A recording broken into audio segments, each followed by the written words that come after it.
নমস্কার, লক্ষ্মীপুর টাইমসের পক্ষ থেকে আপনাদেরকে জানাই স্বাগতম। খবর পড়ছি প্রণীতা দাস। আজ 25শে বৈশাখ, বিশ্বকবি রবীন্দ্রনাথ ঠাকুরের জন্মদিন।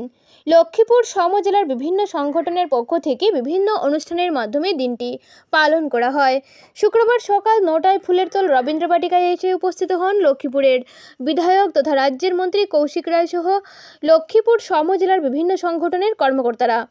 প্রথমে মন্ত্রী কৌশিক রায় রবীন্দ্রনাথ ঠাকুরের মূর্তিতে মাল্যদান ও পুষ্পার্ঘ্য অর্পণ করেন। পরে রবীন্দ্র বাটিকা চত্বরে থাকা থাঙ্গাল জেনারেল ও রানী গাইদুলুংয়ের স্ট্যাচুতেও মাল্যদান ও পুষ্পার্ঘ্য অর্পণ করেন তিনি।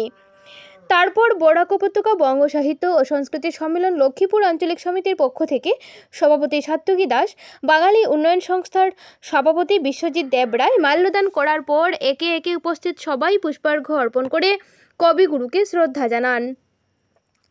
তারপর সমবেত কণ্ঠে রবীন্দ্রসঙ্গীত পরিবেশন করেন বরাক বঙ্গ লক্ষ্মীপুর আঞ্চলিক সমিতির শিল্পীরা।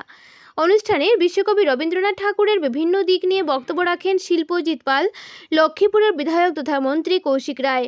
তাছাড়াও উক্ত মাল্যদান ও পুষ্পার্ঘ্য অনুষ্ঠানে উপস্থিত ছিলেন লক্ষ্মীপুর পৌরসভার চেয়ারম্যান মৃণাল কান্তি দাস, ভাইস চেয়ারম্যান রবীন্দ্র সিংহ, আইনজীবী সঞ্জয় কুমার ঠাকুর, লক্ষ্মীপুর এসসি বোর্ডের চেয়ারম্যান দেবাশিস রায়, বাঙালি সমাজ উন্নয়ন সংস্থার সম্পাদক অশোক রায়, পিন্টুলাল রায়, রাজ পাল সহ অন্যান্য সদস্যরা।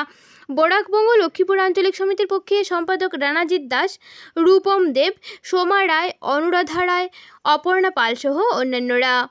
ফুলেরতল সরগম সংস্থার সভাপতি সিয়ারাম যাদব, লক্ষ্মীপুর লায়ন্স ক্লাবের সভাপতি অসীম পাল, লক্ষ্মীপুর প্রেস ক্লাবের সম্পাদক পুলক দাস, পয়লাপোল নেহেরু কলেজের অধ্যক্ষ শুভজিৎ চক্রবর্তী, নেহেরু হায়ার সেকেন্ডারি স্কুলের অধ্যাপিকা বাসনা দাস, পয়লাপোল সঙ্গীত বিদ্যালয়ের অধ্যক্ষ প্রদীপ চক্রবর্তী, লক্ষ্মীপুর সঙ্গীত বিদ্যালয়ের অধ্যক্ষ কার্তিক রায় সহ আরও বিভিন্ন সংগঠনের সদস্য এবং এলাকার বিশিষ্ট ব্যক্তিবর্গরা।